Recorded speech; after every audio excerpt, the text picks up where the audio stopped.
दोस्तों, यह कहानी है बिहार के एक गांव की, जिसमें विजय नाम का लड़का रहा करता था। बचपन से ही पढ़ाई में होशियार विजय अपने मम्मी पापा की आखिरी उम्मीद था।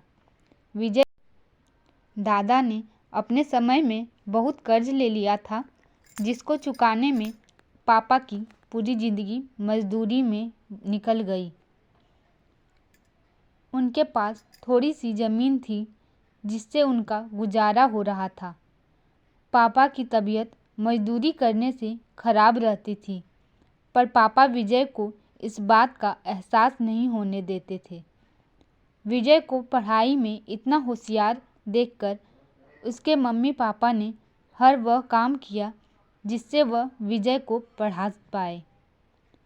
विजय की कॉलेज की पढ़ाई खत्म हो गई थी और वह एक छोटी सी नौकरी करने लगा, जिससे उसका खर्चा निकल जाता और साथ में वह कलेक्टर बनने की तैयारी भी कर रहा था। विजय अपने वक्त का एक मिनट भी फालतू नहीं गुजारता था। विजय ने पूरा समय पढ़ाई और नौकरी में ही लगा दिया। विजय के पापा को यह पता था कि यह कलेक्टर बनना चाहता है, इसलिए घर की हालत बहुत ज़्यादा खराब होने पर भी उन्होंने विजय से कभी इस बात का जिक्र नहीं किया और ना उसको अच्छी नौकरी करने के लिए कहा। लगातार 2 साल तक विजय पास नहीं हो पाया।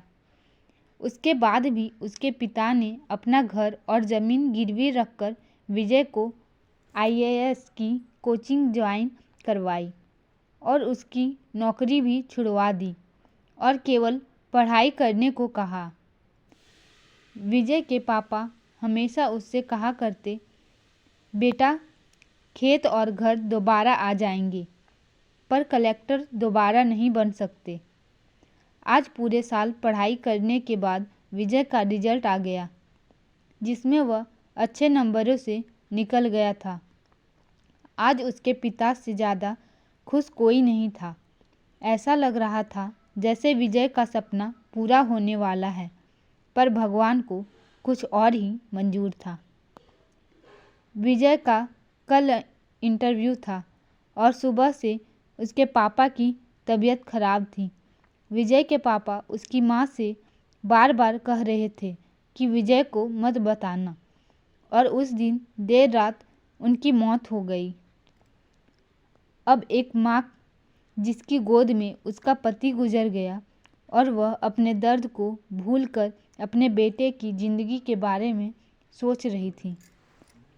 माँ ने पड़ोसन तक को इस बात का एहसास नहीं होने दिया कि उसका पति अब नहीं रहा। पूरी रात ऐसे रोई कि आवाज़ भी ना निकले, और सुबह विजय जब इंटरव्यू देने जाने लगा, तब माँ और पापा के आशीर्वाद के लिए उसने माँ को कॉल किया।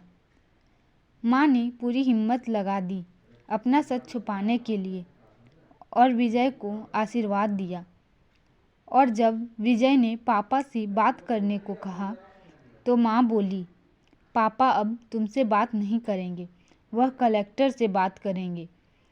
इतनी बात करके माँ ने फ़ोन रख दिया। विजय का जब इंटरव्यू हो गया, तब उसे बताया गया कि उसके पिता की तबीयत खराब है, उसको तुरंत घर जाना है। विजय को एक पल नहीं लगा अपने पिता की हालत समझने में। घर पहुंचकर पिता के पैरों में गिरकर वह ज़ोर ज़ोर से रोने लगा और कहने लगा, पापा उठो, देखो मैं कलेक्टर बन गया। आज उसके पिता को वह खुशी मिली थी जिसका उनको वर्षों से इंतज़ार था, पर आज वह इस दुनिया में नहीं थे।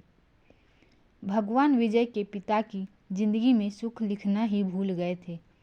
पहले वह अपने पिता के कर्ज में ज़िंदगी भर मजदूरी करते रहे और फिर बेटे के सपनों में फिर घर और ज़मीन गिरवी रखनी पड़ी।